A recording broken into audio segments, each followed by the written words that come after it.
Inequalities जो topic कर रहे थे उसी के क्वेश्चंस करेंगे। सो वर्ड प्रॉब्लम्स कुछ किया था हमने एकदम सिंपल वाले, आज आगे देखते हैं ये 2-3 कुछ इंपॉर्टेंट वर्ड प्रॉब्लम्स, एक बार देखो उसको समझो क्या लिखा है। इसमें लिखा है a solution of 8% boric acid is to be diluted by adding 2% boric acid solution to it। तो एक सॉल्यूशन है जिसमें 8% बोरिक एसिड है, उसको डाइल्यूट करने के लिए हम 2% बोरिक एसिड वाले सॉल्यूशन को उसमें मिला रहे हैं। ये समझ में आया क्या? फर्स्ट वाली लाइन समझ में आई क्या? तो एक काम करते हैं, हम रफ में ना इसका स्केच बनाते चलते हैं ताकि हमें समझ में आए। मान लेते हैं ये पहला सॉल्यूशन है और इसमें 8% बोरिक एसिड है, 8% बोरिक एसिड है, और एक दूसरा सॉल्यूशन है जिसमें 2% बोरिक एसिड है, इसमें 2% बोरिक एसिड है। ठीक है, तो इसमें बोरिक एसिड को डाइल्यूट करने के लिए इस वाले मिक्सचर को इसके अंदर डाल रहे हैं। यहां तक समझ में आ गया सबको? पहली वाली लाइन, इसको हम इसमें डाल रहे हैं। ओके, फिर लिखा है the resulting mixture is to be more than 4% but less than 6% boric acid. तो जब इसमें से हमने इसमें डाला, सॉल्यूशन को डाला, तो जो रिजल्टिंग मिक्सचर बना है उसमें जो बोरिक एसिड का परसेंटेज है वो क्या होना चाहिए? मोर देन, कितना लिखा है? मोर देन 4% बट लेस देन 6%। मतलब बोरिक एसिड 4% से लेके 6% के बीच में होना चाहिए इस सिचुएशन में। क्या यहां तक क्लियर हो गया सबको? फिर लिखा है if we have 680 liters of 8% solution. ये वाली लाइन का मतलब क्या है? If we have 640 liters of 8% solution, इसकी क्वांटिटी कितनी है? 640 लीटर्स। ध्यान से समझना क्योंकि एग्जैक्टली एक क्वेश्चन मैं दूंगा जो इसी टाइप का आपसे बनाना है, आपको बनाना है। ठीक है, इसकी क्वांटिटी है 640 लीटर। फिर क्या लिखा है? How many liters of 2% solution will have to be added. तो ये जो 2% वाला जो सॉल्यूशन है उसकी कितनी क्वांटिटी इसमें ऐड करनी वो आपको निकालनी। तो आपको नहीं पता कितनी क्वांटिटी, तो अज्यूम कर लेते हैं x लीटर्स हम इसमें ऐड कर रहे हैं। क्लियर हो गया ये चीज? जब हम दोनों को मिक्स करेंगे तो जो रिजल्टिंग मिक्सचर होगा उसकी क्वांटिटी कितनी हो जाएगी? मैं क्वांटिटी के टर्म्स में बोल रहा हूं, 640 प्लस x। पहले इसकी क्वांटिटी इतनी थी, इसकी क्वांटिटी इतनी थी, बोरिक एसिड इसमें इतना था, इसमें इतना परसेंट था, मिक्स हुआ तो बोरिक एसिड का परसेंटेज इतना आ गया, टोटल क्वांटिटी इतनी आ गई। क्या ये क्लियर हो गया सबको?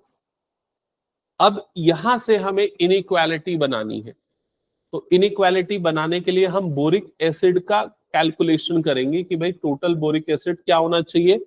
4% से ज्यादा और 6% से कम। ठीक है, तो यहां पर देखो क्या हो जाएगा, ये जो टोटल क्वांटिटी है वो उसका 4% से ग्रेटर होना चाहिए और 6% से क्या होना चाहिए? स्मॉलर होना चाहिए। ठीक है,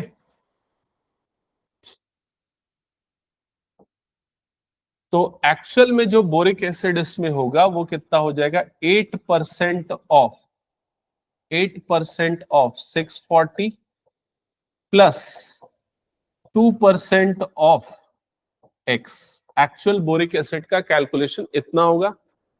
ठीक है, and this value should be greater than और equals to 4% of total quantity. तो 4% ऑफ टोटल क्वांटिटी, तो टोटल क्वांटिटी कितना है? 4% ऑफ 640 प्लस x। क्या ये चीज समझ में आ गई? ये बोरिक एसिड हमने इंडिविजुअली दोनों से निकाला, this should be greater than और equals to 4% of total quantity and it should be less than और equals to 6% of total quantity, resulting quantity जो कितना है? 640 प्लस x। क्या ये पूरी लाइन समझ में आ गई? इनइक्वालिटी कैसे बनी सभी को? ठीक है, अब इसको हम सिंप्लीफाई करते हैं। तो 4% है तो उसको हम क्या लिख सकते हैं? 4/100। तो 4 into 640 plus x whole upon में क्या आ गया? ये 100। यहां पर क्या आ जाएगा? 8 इंटू 640 अपॉन 100 प्लस ये क्या आ जाएगा? 2x अपॉन 100 लेस देन और इक्वल्स टू ये कितना आ जाएगा? 6 इंटू 640 प्लस x अपॉन 100। क्या यहां तक का स्ट्रक्चर सबको क्लियर हो गया? ठीक है, अब हमें x की वैल्यूज निकालनी है फर्दर सॉल्व करके। तो अब बताओ क्या क्या करना पड़ेगा इसमें। x की वैल्यू निकालनी है तो सिंप्लीफिकेशन का पहला स्टेप क्या होगा? पहले तो सबके डिनोमिनेटर में जो 100 है उसको हटाते हैं। उसको हटाने के लिए पूरी इनइक्वालिटी को किससे मल्टीप्लाई करना पड़ेगा? 100 से। तो मल्टीप्लाई कर दो 100 से।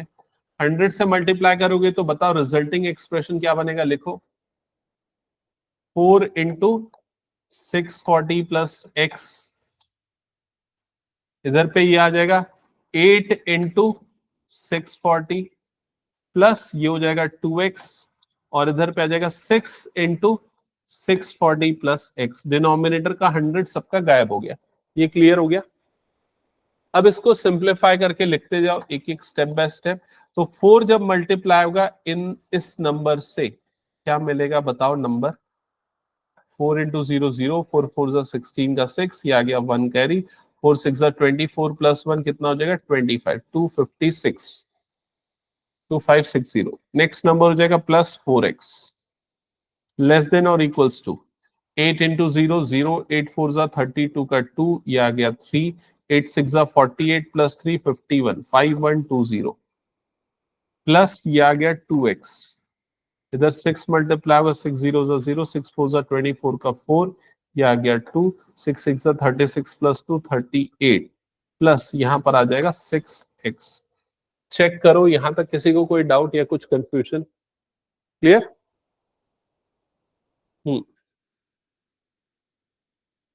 अब क्या करें x की वैल्यू निकालने के लिए? हाँ,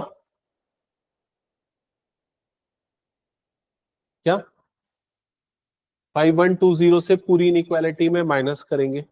फिर अब देखो वो जो तरीका तुम लोग बोल रहे हो ना, बिल्कुल वो काम का है, लेकिन तब जब सिर्फ बीच में x वाली टर्म हो, वेरिएबल हो तब। लेकिन यहां भी वेरिएबल है, यहां भी वेरिएबल है, यहां पर भी वेरिएबल है, तीनों जगह पे वेरिएबल है। तो वो मेथड अब यहां पर वर्कआउट नहीं कर रहा है। समझ गए ना? तो क्या करते हैं यहां पर ना, हम दो अलग इनइक्वालिटी बनाते हैं। हम एक काम करते हैं कि पहले इन दोनों को सिर्फ लेते हैं और x की वैल्यू निकालते हैं, और इसके बाद फिर हम इन दोनों को लेते हैं, ये वाले दोनों टर्म्स को, और फिर x की वैल्यू निकालते हैं, और दोनों सिचुएशन में x की वैल्यू क्या आती है उसको मर्ज कर देंगे। ठीक है, तो अगर फर्स्ट वाले पे जाते हैं तो फर्स्ट वाली इनइक्वालिटी बनेगी 2560 प्लस 4x लेस देन और इक्वल्स टू 5120 प्लस 2x। तो यहां पर ये 2x इधर पे आ जाएगा और 2560 इधर पे चला जाएगा। तो लेफ्ट साइड में हो जाएगा 4x minus 2x, right side में आ जाएगा 5120 लेस देन और इक्वल्स टू 5120 माइनस 2560। तो 512 और इधर 256 माइनस करोगे तो 256 ही आएगा, 2560। तो यहां पर आ जाएगा 2x लेस देन और इक्वल्स टू 2560। 256 का हाफ होता है 128। सो फाइनली आपको मिलेगा 1280।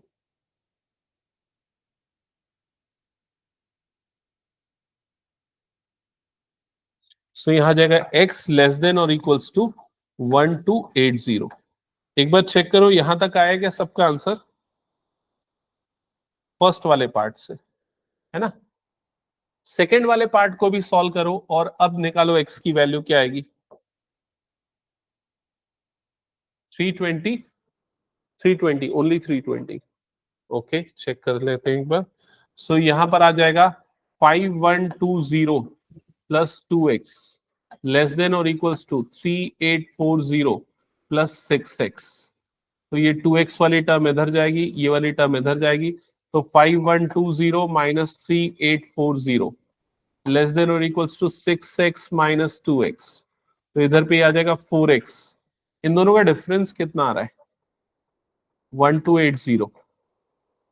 फिर 4 अपॉन में आ जाएगा 1280 बाय 4, और x ग्रेटर देन और इक्वल्स टू ये आ जाएगा 320।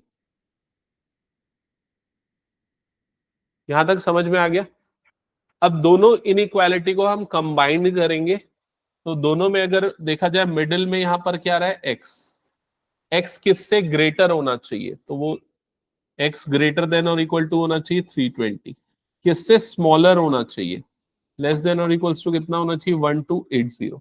तो एक्स हमने लिया था जो 2% बोरिक एसिड वाला जो सॉल्यूशन है उसकी क्वांटिटी को एक्स लिया था, तो उसकी क्वांटिटी 320 से 128 लीटर्स के बीच में होनी चाहिए। क्या ये समझ में आ गया सबको? नेक्स्ट क्वेश्चन बना पाओगे? चलो नेक्स्ट क्वेश्चन मैं दे रहा हूं, नोट करो। A mixture has a mixture has 600 liters.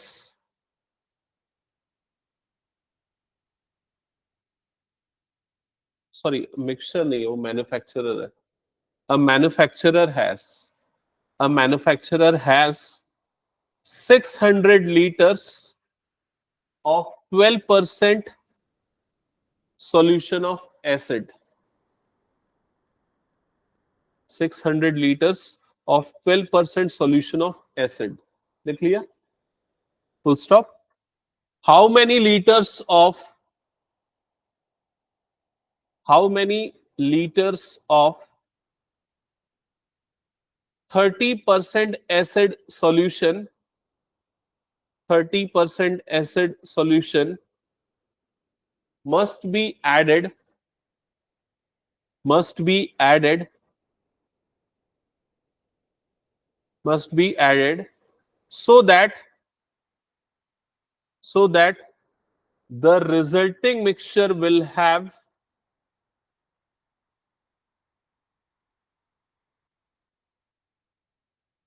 so that the resulting mixture will have more than 15% but less than 18% acid. More than 15% but less than 18% acid. Note किया सबने? चलो ट्राई करो इसको। हेलो,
बन रहा है ना? किसी को कोई प्रॉब्लम तो नहीं?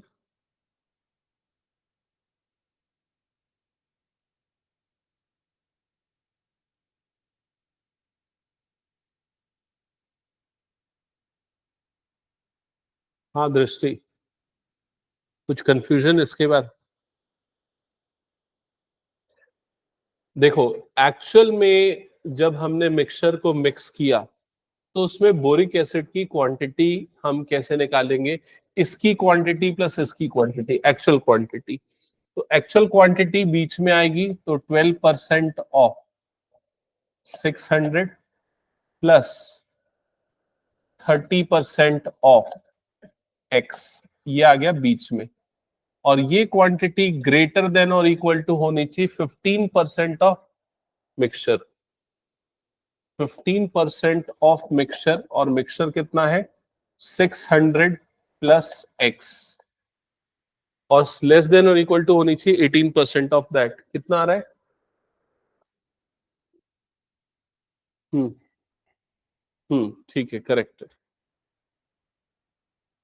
लेस देन और इक्वल्स टू, इधर पे आ जाएगा 30% ऑफ 600 प्लस एक्स।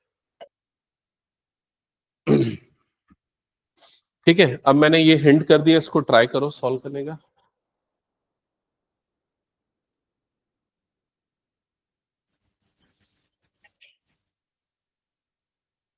एक काम करो, ये 13th नंबर वाला क्वेश्चन सॉल्व करो।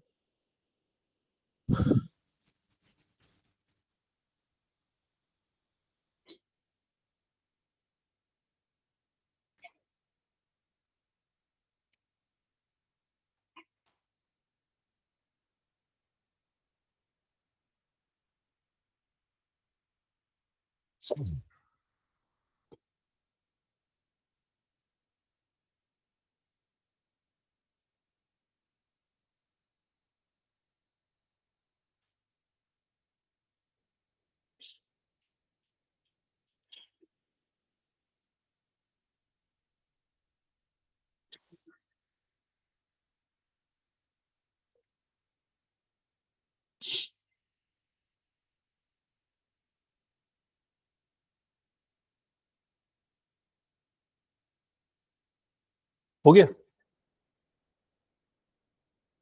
शशांक नेक्स्ट क्वेश्चन ले लेना उससे।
Fifteen upon 100 into 600 plus x, इधर पे आ जाएगा 12 into 600 upon 100 plus 30x upon 100, इधर पे आ जाएगा 30 अपॉन 100 इंटू 600 प्लस x।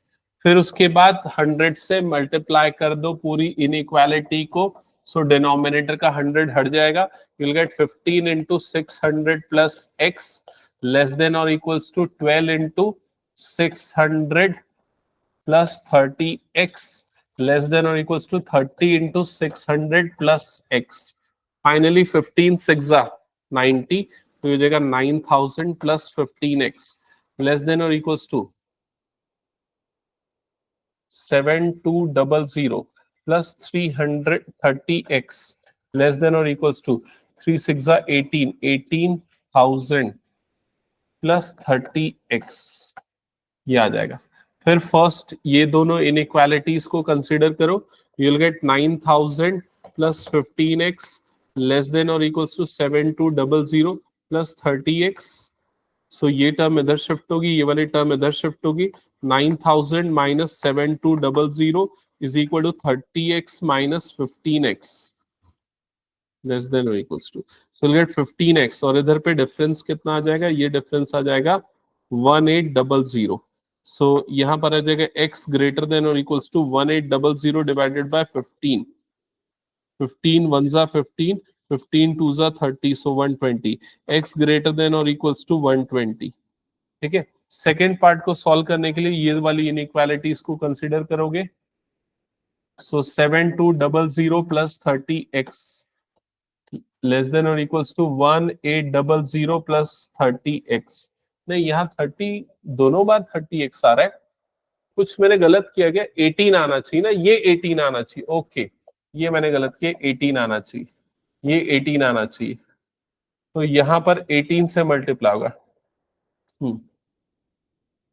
108 फिर 00 प्लस 18x, ऐसा हो जाएगा। तो यहाँ पर भी टर्म्स चेंज हो जाएगी, ये कितना आ जाएगा 10800 प्लस 18x आ जाएगा। फिर उसके टर्म्स, ये वाली टर्म इधर जाएगी, ये इधर जाएगा, तो 30x माइनस 18x इधर पे आ जाएगा 10800 माइनस 7200, तो इसमें से इसको माइनस करोगे कितना, 28 प्लस 8 36, 3600 ऐसे ही आएगा ना, और इधर पे कितना आ जाएगा 12x, तो x लेस देन और इक्वल्स टू 3600 डिवाइडेड बाय कितना हो जाएगा 12, 12 1 सा 12 3 सा 36, तो x लेस देन और इक्वल्स टू कितना आ जाएगा 300। चेक करो एक बार, ठीक है, तो फाइनली x क्या आ जाएगा, x की वैल्यू क्या आएगी, x ग्रेटर देन और इक्वल्स टू 120 लेस देन और इक्वल्स टू 300। क्या ये क्लियर हो गया? हाँ, अब बताओ कहां पर प्रॉब्लम जा रही थी कैलकुलेशन में? ओके क्लियर, स्टिल खत्म नहीं हुआ, ऐसा एक और क्वेश्चन दूंगा।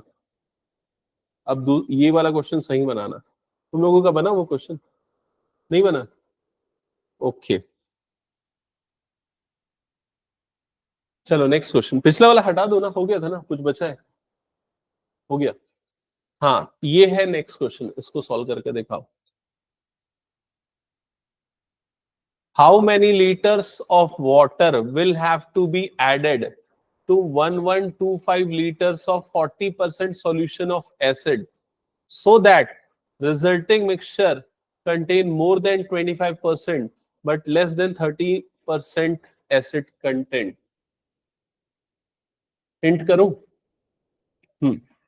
तो एग्जैक्टली प्रीवियस क्वेश्चन जैसा है, तो यहां पर हमारे पास एक तो पहला वाला मिक्सचर है जिसकी आपको क्वांटिटी दे दी गई है 1125 लीटर्स, और उसमें एसिड परसेंटेज गिवन है कितना है 45%, 45%। लेकिन इस बार जो सेकेंड सॉल्यूशन आप मिला रहे हो उसमें वो एक्चुअली क्या है, वाटर है, वाटर है। तो वाटर में कितना परसेंट एसिड होता है? 0%। वाटर में 0% एसिड होता है। उसकी कितनी क्वांटिटी इसमें ऐड करना है, तो मान लेते हैं x लीटर हम इसमें ऐड कर रहे हैं, so that resulting mixture will contain, resulting mixture में कितना परसेंट एसिड होना चाहिए, 25% टू 30%, इतना रिजल्टिंग मिक्सचर में एसिड होना चाहिए। क्वांटिटी कितनी बन जाएगी, 1125 प्लस x। क्या ये समझ में आया? अब इस डायग्राम के बाद क्या इनइक्वालिटी बना लोगे? चलो सॉल्व करो फिर आगे।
गलत किया ध्यान में। देखो हो गया। ओके, एक बार वेरीफाई कर लेना आंसर उसमें से। ठीक है, देखो जो क्वांटिटी होनी चाहिए ना वो 25% ऑफ दिस से ग्रेटर होनी चाहिए, तो ये वाला पार्ट लेफ्ट साइड में आएगा, और 30% ऑफ दिस, ये वाला पार्ट क्या आएगा? राइट साइड में आएगा। तो लेफ्ट मोस्ट पे क्या आ जाएगा? 25% ऑफ ऑफ 1125 प्लस एक्स। ठीक है, और राइट मोस्ट पे क्या आएगा? 30% ऑफ 1125 प्लस एक्स। ऐसे ही सारे क्वेश्चंस में ऐसे ही चल रहा था ना, more than 25% and less than 30% resulting mixture में एसिड क्वांटिटी। बीच में क्या आएगा? तो बीच में 45% of this plus 0% of this actual quantity. So 45% of 1125 plus 0% of x। Okay, so यहां पर आ जाएगा 25/100 1125 प्लस x लेस देन और इक्वल्स टू 45/100। यहां पर आ जाएगा 1125, और ये वाला पार्ट तो पूरा जीरो हो जाएगा, तो उसको लिखने की जरूरत ही नहीं है। यहां पर आ जाएगा 30/100 इंटू 1125 प्लस एक्स। चेक करते जाओ एक बार, इनइक्वालिटी चेक करो क्या ये सही बना। आगे करेक्ट आंसर, नेक्स्ट ट्राई करो उसके बाद वाला क्वेश्चन। फिर पूरी इनइक्वालिटी को मल्टीप्लाई कर दो 100 से, जस्ट टू रिमूव 100। ये वाला डिनोमिनेटर वाला 100 हट जाएगा। यहाँ पर 25 into 1125 plus x less than और equals to 45 into this number. कितना है ये? 50625 लेस देन और equals to 30 into this number. 3 5 15 का 5 आ गया, 1 3 6 प्लस 1 7 337। ये आ रहा है ना 33750 प्लस 30x। ओके, अच्छा 25 इंटू दिस नंबर ये भी करना था ना, 25 इंटू दिस नंबर ये भी कर देते हैं। चलो 25 into this number 25 into x, तो यहाँ पर आएगा प्लस 25x। ये कितना आ रहा है? 28125। ओके, सो पहले ये वाली इनइक्वालिटी लो, x की एक वैल्यू मिलेगी ये वाली इनइक्वालिटी लेने से, और दूसरी बार फिर वाली इनइक्वालिटी लो, x की दूसरी वैल्यूज मिल जाएंगी, range of second values. So 28125 plus 25x less than और इक्वल्स टू 50625। ये टर्म इधर शिफ्ट आउट हो जाएगी, 25x लेस देन और equals to 50625 minus 28125 1 to 5.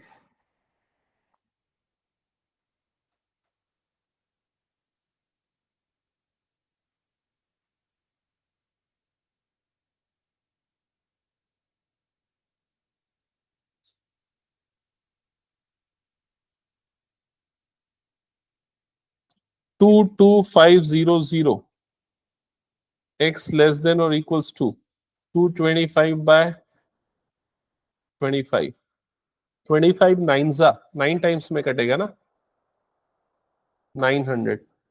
x less than और इक्वल्स टू 900. चेक करो यही आया 900 पिछले क्वेश्चन में. हाँ,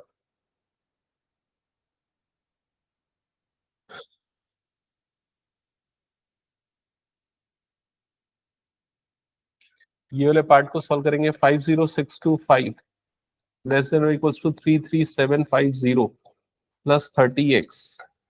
सो ये टर्म इधर जाएगी. 50625 माइनस 33750 लेस देन और इक्वल्स टू 30x. तो यहाँ पर आ जाएगा 50625 minus 33750. You get 16875.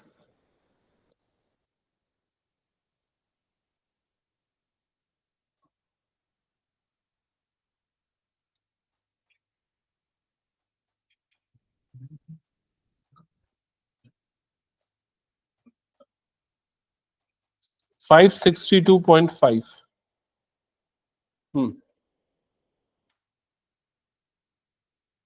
So finally range of x is less than 900, greater than 562.5. ठीक है. तो इस चैप्टर में ये 3 क्वेश्चन सबसे इंपॉर्टेंट है अगर तुम लोग स्कूल के एग्जाम के पॉइंट ऑफ व्यू से सोच रहे हो तो. ठीक है, ये 3 क्वेश्चन ज्यादातर स्कूल वाले पूछते ही हैं.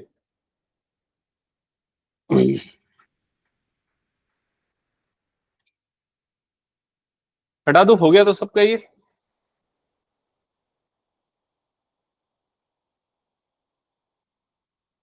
चलो नेक्स्ट आ जाते हैं. अब linear equation, linear inequality with 1 variable का ये लास्ट क्वेश्चन है. फिर मैं 2 वेरिएबल के कुछ एक क्वेश्चंस बता दूंगा. ठीक है, तो यहां पर क्या गिवन है, आईक्यू निकालने का फॉर्मूला गिवन है किसी भी पर्सन का, और वो लिखा है MA बाय CA.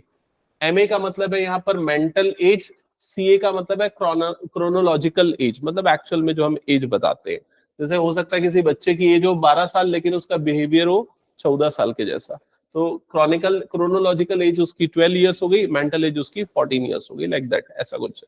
ठीक है, अब क्वेश्चन में लिखा है कि कुछ ग्रुप ऑफ स्टूडेंट्स हैं जिनका आईक्यू जो है वो किसके बीच में है, 80 से 140 के बीच में है.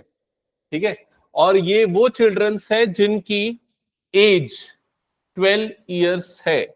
आपको उनकी मेंटल एज निकालनी है, मतलब आपको MA की वैल्यू, MA की रेंज निकालनी है. CA की वैल्यू आपको कितनी गिवन है यहाँ पर, 12, और IQ का इंटरवल गिवन है. तो सिंपली क्या करोगे, जो आपको IQ का इंटरवल गिवन है वो कितना है, वो है 80 से लेके 140. तो आप IQ की जगह पे ये वाली वैल्यू पुट कर दोगे पूरी तरीके से. क्या पुट कर दोगे, MA अपॉन CA इंटू 100, और ये वैल्यू हो जाएगी ग्रेटर देन और इक्वल्स टू 80, लेस देन और इक्वल्स टू क्या हो जाएगी, 140. क्या ये समझ में आ गया? अब यहां पर CA क्रोनोलॉजिकल एज आपको क्वेश्चन में गिवन है 12 इयर्स, तो CA की जगह पे 12 रख दो. तो 80 यहां पर कितना हो जाएगा, MA into 100 divided by 12. This should be less than और इक्वल्स टू 140. क्लियर? अब अगर आपको MA की वैल्यू निकालनी है तो आपको ऊपर से 100 हटाना पड़ेगा और नीचे से 12. तो पूरी इनइक्वालिटी को किससे मल्टीप्लाई कर देंगे, 12 बाय 100 से. तो 12 बाय 100 से मल्टीप्लाई करोगे तो ये हो जाएगा 80 इंटू 12 बाय 100, और यहां लेस देन और इक्वल्स टू यहां पर हो गया MA into 100 by 12 into 12 by 100, और इधर पे आ जाएगा 140 इंटू 12 बाय 100. ऐसा करने से ये 100 और ये 100 कटा, 12 और 12 कटा, तो बीच में क्या बच जाएगा आपके पास, MA मेंटल एज, ठीक है। और इधर जो लेफ्ट साइड में वैल्यूज है वो देखो क्या हो जाएंगी, ये 0 और ये 0 कट जाएगा, और फिर 8 12 8 सा 96, तो ये हो जाएगा 96/10। और राइट मोस्ट साइड में क्या हो जाएगा, ये वाला 0 और ये वाला 0 कैंसल आउट हो गया, 14 इंटू 12 करना पड़ेगा, कितना था ये, 168/10। सो 96/10 मतलब 9.6 आ गया। और इधर पे दूसरी वाली वैल्यू कितनी है, 16.8, मतलब उसकी मेंटल एज इस रेंज के बीच में होगी, ये इससे पता चला। क्या ये क्लियर हो गया सबको? ओके तो ये लास्ट क्वेश्चन था वन वेरिएबल वाली इनइक्वालिटी का, लीनियर इनइक्वालिटी का, ठीक है। अब हम एक काम करते हैं, टू वेरिएबल वाले एक दो क्वेश्चंस देख लेते हैं, समझ लेते हैं कैसे बनेंगे। हटा दो इसको पूरा मैं, हालांकि ये तुम लोगों के सिलेबस में था सीबीएसई में, लेकिन हटा दिया गया पिछले कुछ सालों में, बट उसका बहुत ज्यादा यूज होता है आगे आने वाली क्लासेस में, इसलिए उसको पढ़ना जरूरी है। तो हेडिंग डालो, linear inequality with two variables, linear inequality with two variables, linear inequality with two variables।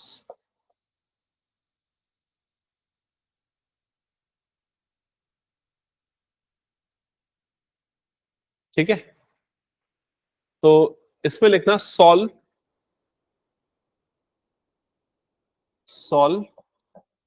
This graphically,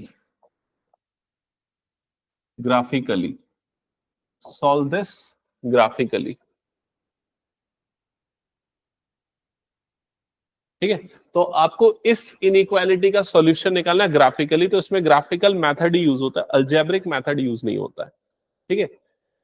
सबसे पहले तो मैं ये पूछता हूं कि भाई अभी इनइक्वालिटी भूल जाओ, मान लो अगर ये इक्वेशन होता, x + y = 6 होता, और अगर मैं बोलता सॉल्व दिस, इसके सॉल्यूशंस बताओ क्या है, क्या होते हैं आप लोगों के आंसर्स? हाँ बताओ। गुड।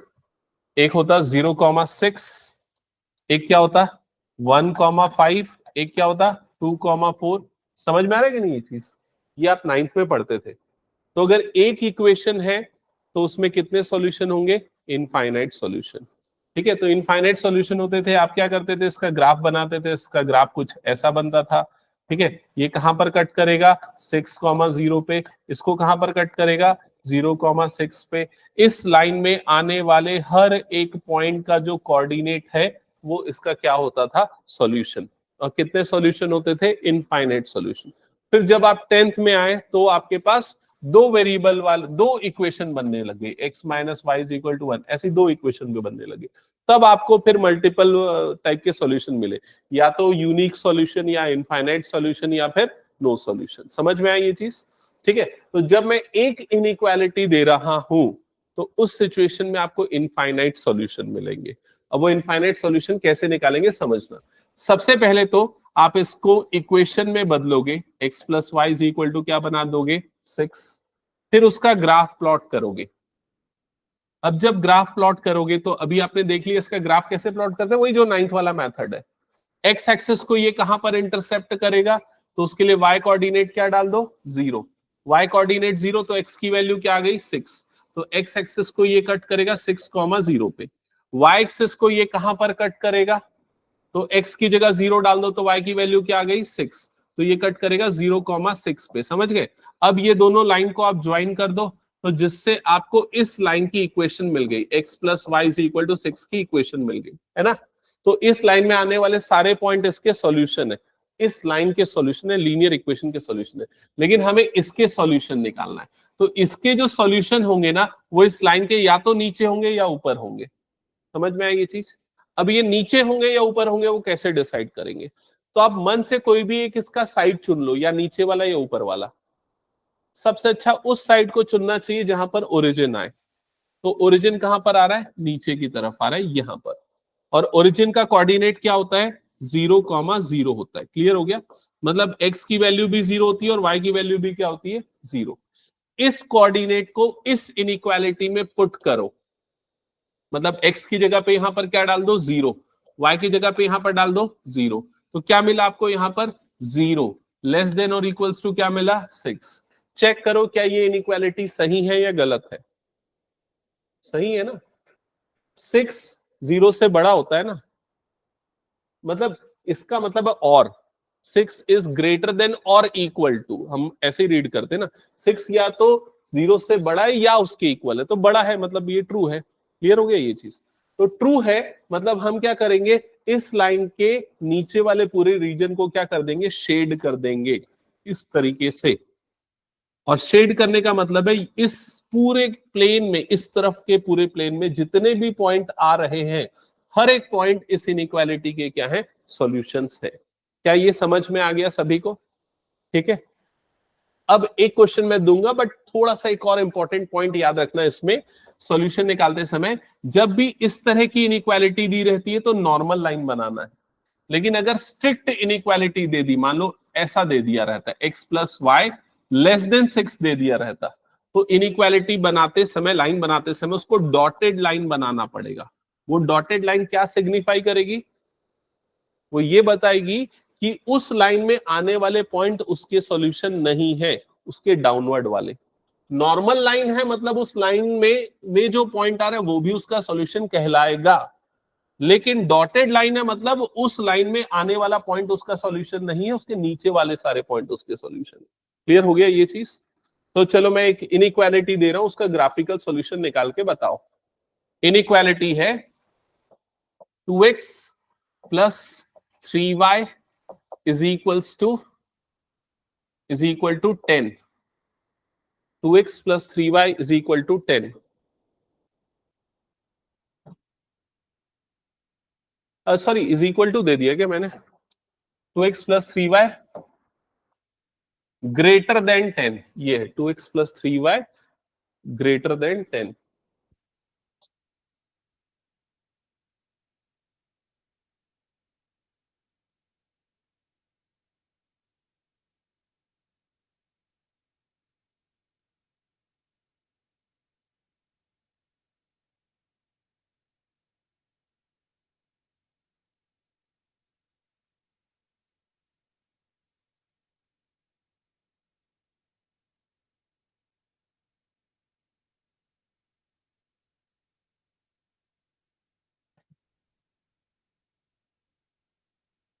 पहला स्टेप इनइक्वालिटी से इक्वेशन बनाना, दूसरा स्टेप उसका ग्राफ बनाना। क्या ये दो स्टेप आपने परफॉर्म कर दिया? ग्राफ के इंटरसेक्टिंग पॉइंट क्या आएंगे? तो सिंपल सा तरीका है, एक्स की जगह 0 डालो तो y की वैल्यू 10/3 कुछ आएगी, 3.33 के आसपास, है ना? तो मतलब ये वाला पॉइंट तो एक इधर पे आ जाएगा जिसका कोऑर्डिनेट हो जाएगा 0,10/3।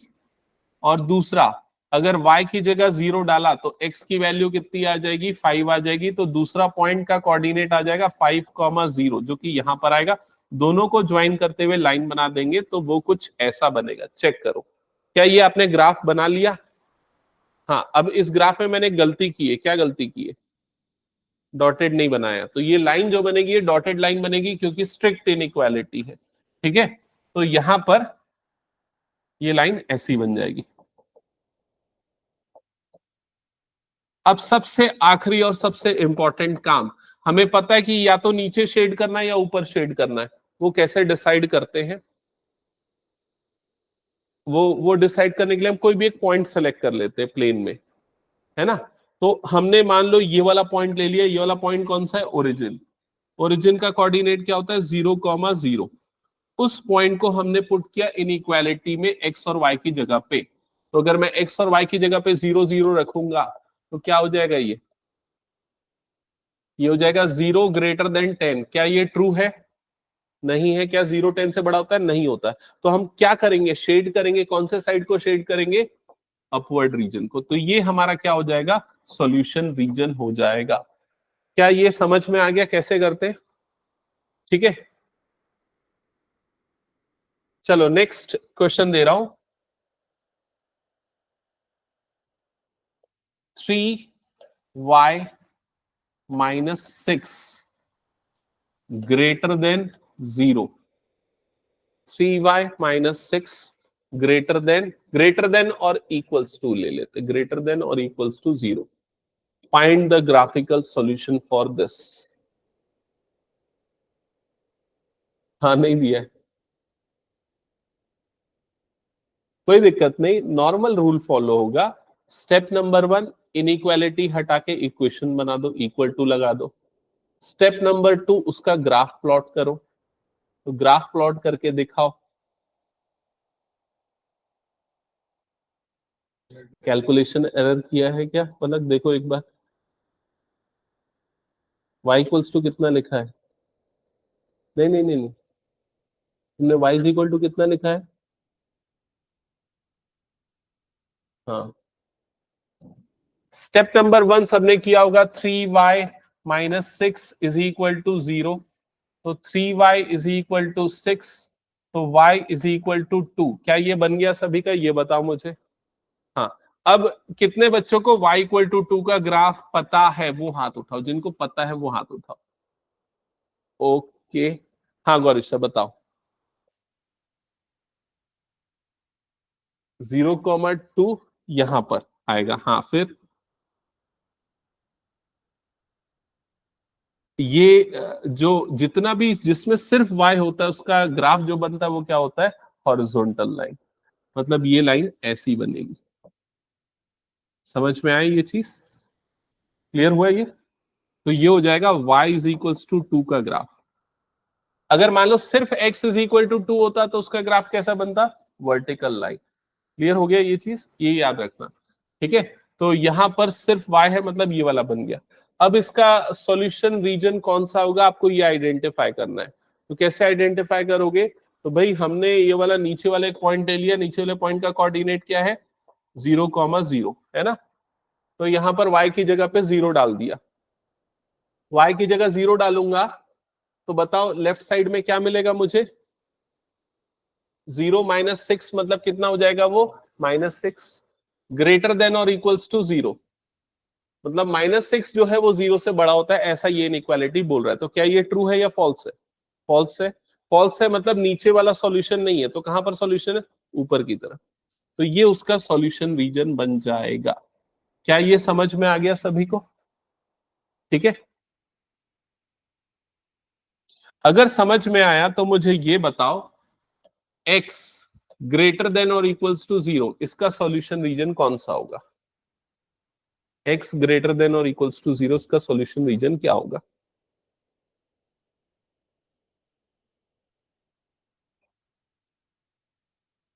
x ग्रेटर देन और इक्वल्स टू 0 इसका सॉल्यूशन रीजन क्या होगा? तो ये हो गया x एक्सिस, ये हो गया y एक्सिस। ठीक है, सबसे पहले तो आप इसको इक्वेशन में बदल रहे हो तो x इक्वल टू 0 बन जाएगा। x इक्वल टू 0 वाली लाइन कौन सी लाइन हो गई, कहां पर है बताओ अच्छे से मुझे। कहां पर है ये? y axis. y एक्सिस को ही x इज इक्वल टू क्या बोलते हैं? 0। समझ में आई ये चीज? वर्टिकल लाइन होती है x वाली। हाँ, अब बताओ इसका सॉल्यूशन कैसे निकालेंगे। अब इसमें प्रॉब्लम तो ये हो गई कि ये जो लाइन है वो कहां से पास हो रही है? ओरिजिन से ही पास हो रही है। तो अगर कोई लाइन ओरिजिन से पास होती है ना, तो ओरिजिन का ही पॉइंट रख के टेस्ट नहीं किया जाता उसको। समझ गए ना ये चीज? तो हम पॉइंट कहाँ का रखेंगे? या तो लेफ्ट का रखेंगे या फिर राइट का रखेंगे। तो कोई भी राइट का एक पॉइंट ले लो। राइट वाला पॉइंट क्या है, इसका कोऑर्डिनेट क्या होगा? मान लो 1,0 होगा, ऐसे ही होगा। तो अब अगर मैं x की जगह पे 1 डालता हूं तो 1 क्या आ गया? ग्रेटर देन और इक्वल्स टू 0। क्या ये ट्रू हुआ? यस। तो मतलब इसका शेडेड रीजन किस तरफ का होगा? राइट साइड का होगा। ये वाला रीजन इसका शेड हो जाएगा। क्या ये समझ में आ गया? मैथमेटिकली समझे तो समझ में आया। कॉमन सेंस लगा के अगर समझोगे तो कॉमन सेंस कैसे? x 0 से बड़ा होना चाहिए, मतलब x पॉजिटिव होना चाहिए। x कोऑर्डिनेट पॉजिटिव कब होता है? इस तरफ होता है, राइट साइड में। लेफ्ट साइड में x कोऑर्डिनेट क्या होता है? नेगेटिव। याद है ना क्वाड्रेंट सिस्टम जो पढ़ते थे? ठीक है, अभी मुझे ये बताओ, अगर मान लो ये लिखा होता y ग्रेटर देन और इक्वल्स टू 0, तो बताओ इसका सॉल्यूशन रीजन कहां पर होता? कहां पर होता है अच्छे से बताओ, आराम से, गलती होगी तो कोई दिक्कत नहीं। कहां पर आएगा? y ग्रेटर देन और इक्वल्स टू 0। तो पहले y इक्वल टू 0 वाली लाइन कौन सी होती है? पूरी की पूरी x एक्सिस। अब x एक्सिस के नीचे होगा या ऊपर होगा ये सोचना है बस। तो कहां पर होगा? ऊपर की तरफ। ऊपर की तरफ ग्रेटर देन लिखा ना, y कहां पर पॉजिटिव होता है? ऊपर की तरफ, तो ऊपर वाला रीजन आ जाएगा। समझ गए ना ये चीज? तो अभी तक जो मैं बता रहा था ना, क्वेश्चन ऐसा नहीं है, ये तो मैं उस क्वेश्चन को सॉल्व करने के लिए तैयारी करवा रहा था। अब एक्चुअल क्वेश्चन कैसा बनेगा वो मैं दे रहा हूं। Solve the system of linear inequalities graphically. Solve the system of linear inequalities graphically.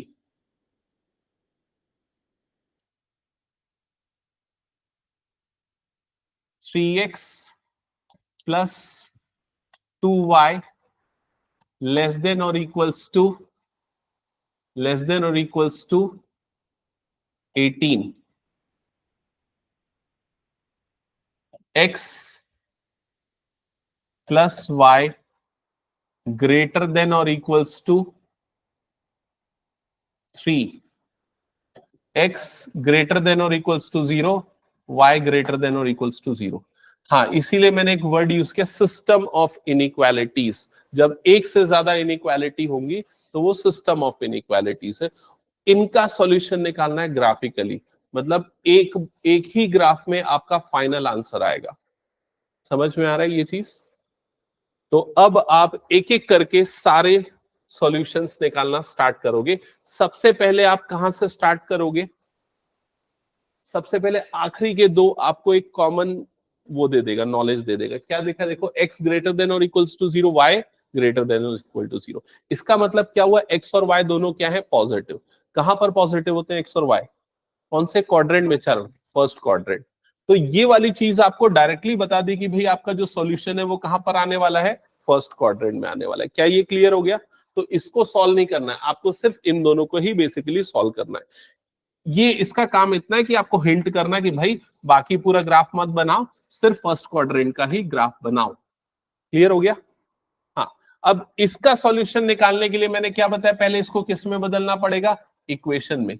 Equation में बदलोगे तो क्या हो जाएगा? 3x plus 2y is equal to कितना हो जाएगा? 18। क्लियर हो गया?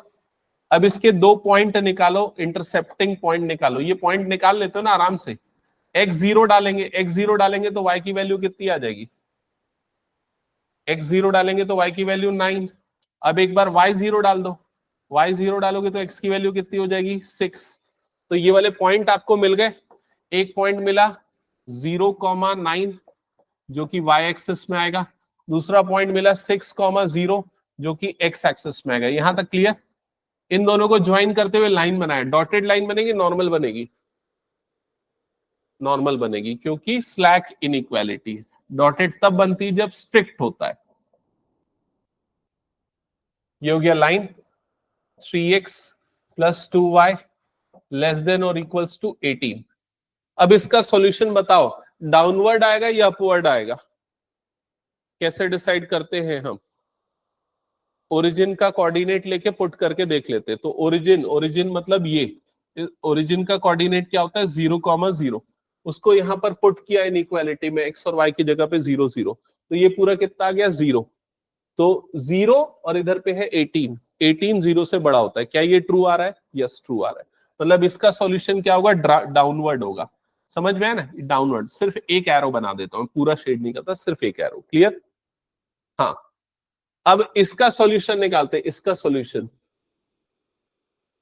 तो इसका सॉल्यूशन निकालने के लिए अगेन इसका भी इंटरसेक्टिंग पॉइंट्स निकाल लेना, x और y। x की जगह 0 रखोगे y3, y की जगह 0 रखोगे तो x3। समझ गए ना? तो इसका जो पॉइंट आ रहा है वो 3,0 और 0,3, ये वाला पॉइंट आ रहा है 0,3। जब इन दोनों को ज्वाइन करोगे तो इनका ग्राफ ऐसा कुछ बनेगा। समझ गए? अब इसका सॉल्यूशन किस तरफ आएगा? दृष्टि बताओ, समझाओ कैसे निकालेंगे, किस तरफ सॉल्यूशन? नीचे या ऊपर? क्यों ऊपर? 0 0 रखा तो 0 ग्रेटर देन 3, ये क्या हो जाएगा? फॉल्स। फॉल्स मतलब इसका सॉल्यूशन कहां पर आएगा? ऊपर। क्या ये क्लियर हो गया? तो मेरा जो सॉल्यूशन रीजन है वो कौन सा होगा? सॉल्यूशन रीजन यहां से यहां तक का होगा, यहां तक का इतना। तो इतने रीजन को मैं क्या करूंगा? शेड करूंगा। इसके बाहर का नहीं और इसके नीचे का नहीं। ये वाली बाउंड्री कैसे डिसाइड हुई? ये वाली बाउंड्री यहां से डिसाइड हो गई फर्स्ट क्वाड्रेंट। समझ में आ गया क्या सभी को? ठीक है। तो ये वाला पार्ट जो है ना, इतने का नॉलेज आपको होना चाहिए। अगर आपके स्कूल में और कराया जाता है, ठीक है, इस तरह के क्वेश्चंस, तो मुझे बता देना, तो मैं और क्वेश्चंस प्रैक्टिस करवा दूंगा। बट इतना सफिशिएंट है अगर आप टू वेरिएबल वाली इनइक्वालिटी की बात करते हो तो। ठीक है। अदर देन दिस और क्या टॉपिक आता है अलग अलग बोर्ड्स में? क्वाड्रेटिक इनइक्वालिटी आता है। ठीक है। तो भव्या, तुम लोगों के में अगर क्वाड्रेटिक इनइक्वालिटी करवाते हैं तो मुझे बताना, मैं उसके क्वेश्चन करवाए हैं क्या? हो चुका है? ओके। तो बन रहा है या उसके कुछ क्वेश्चन है बताने? क्या हो गया? टेस्ट हो गया? ओके, ठीक है। चलो ठीक है, फिर उसके बाद मैं नेक्स्ट क्लास में नया चैप्टर स्टार्ट कर देता हूं। अगर कुछ डाउट है तो पूछ लो। इसी ऑर्डर में नेक्स्ट कौन सा आ रहा है? परमिटेशन कॉम्बिनेशन, वही कर दूंगा स्टार्ट। ठीक है। इसका टेस्ट दोगे कल? कल दे दो टेस्ट, और क्या, छोटा सा तो चैप्टर है ना। ठीक है, तो कल 11, तुमको 11 बोला ना मैंने? 11 o'clock।